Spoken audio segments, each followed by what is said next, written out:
നമസ്കാരം, എല്ലാവർക്കും പ്രവാസി മലയാളിയിലേക്ക് സ്വാഗതം. ക്യാബിനിൽ പുക ഉയർന്നതിനെ തുടർന്ന് ബുധനാഴ്ച രാത്രി സ്പൈസ് ജെറ്റ് വിമാനം ഹൈദരാബാദ് വിമാനത്താവളത്തിൽ അടിയന്തരമായി ഇറക്കി.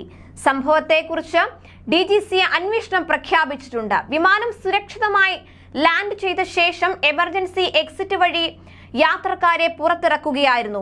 ഒരു യാത്രക്കാരന് ചെറിയ പരിക്ക് ഏറ്റതായി DGCA ഉദ്യോഗസ്ഥർ അറിയിച്ചിട്ടുണ്ട്. ഗോവയിൽ നിന്നും വരികയായിരുന്ന Q400 വിമാനമായ VT SQBയിൽ 86 യാത്രക്കാരായിരുന്നു ഉണ്ടായിരുന്നത്. ബുധനാഴ്ച രാത്രി 11 മണിയോടെയാണ് സംഭവം ഉണ്ടായത്. ഇതിനെ തുടർന്ന് 9 വിമാനങ്ങൾ വഴിതിരിച്ചു വിട്ടതായും ഹൈദരാബാദ് വിമാനത്താവള ഉദ്യോഗസ്ഥർ അറിയിക്കുകയുണ്ടായി. സ്പൈസ് ജെറ്റ് വിമാനത്തിലുണ്ടായിരുന്ന ഒരു യാത്രക്കാരൻ പുക നിറഞ്ഞ ക്യാബിനിന്റെ ഫോട്ടോയും ഹൈദരാബാദ് എയർപോർട്ടിൽ അടിയന്തര ലാൻഡിംഗ് നടത്തുന്ന വിമാനത്തിന്റെ 2 വീഡിയോകളും ട്വീറ്റ് ചെയ്തിട്ടുണ്ട്. അടുത്ത കാലത്തായി സ്പൈസ് ജെറ്റ് സാമ്പത്തികവുമായും മറ്റ് പ്രതിസന്ധികളെ അഭിമുഖീകരിക്കുന്നതിനിടയിലാണ് അടിയന്തര ലാൻഡിംഗ് പ്രശ്നമായത്. ഒക്ടോബർ 29 വരെ മൊത്തം വിമാനങ്ങളുടെ 50% മാത്രമേ സർവീസ് നടത്താവൂ എന്നാണ് സ്പൈസ് ജെറ്റിന് നിർദ്ദേശം നൽകിയിരിക്കുന്നത്. തുടർച്ചയായി സാങ്കേതിക പ്രശ്നങ്ങൾ ആവർത്തിച്ച സ്പൈസ് ജെറ്റിനെതിരെ director general of civil aviation നേരത്തെ നടപടി സ്വീകരിച്ചിരുന്നു. ഇതാണ് 2 മാസത്തേക്ക് സ്പൈസ് ജെറ്റിന് വിമാന സർവീസ് വെട്ടിക്കുറച്ച നടപടി. 50% സർവീസുകൾ മാത്രമേ ഈ കാലയളവിൽ സ്പൈസ് ജെറ്റിന് ഓപ്പറേറ്റ് ചെയ്യാനാവൂ എന്നാണ് DGCA കർശന നിർദ്ദേശം നൽകിയിരുന്നത്.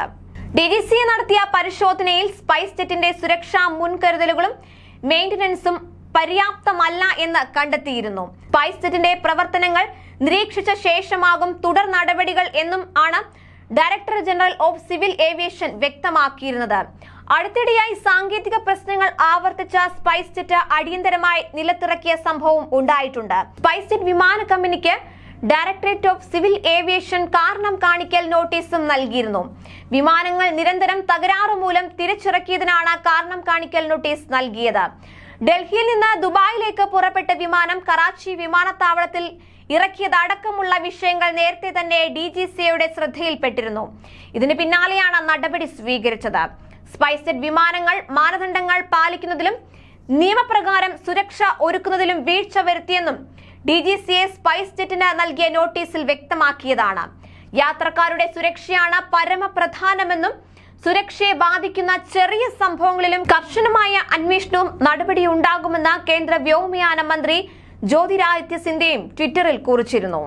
കൂടുതൽ പ്രവാസി വാർത്തകൾക്കായി ഈ ചാനൽ സബ്സ്ക്രൈബ് ചെയ്യുക.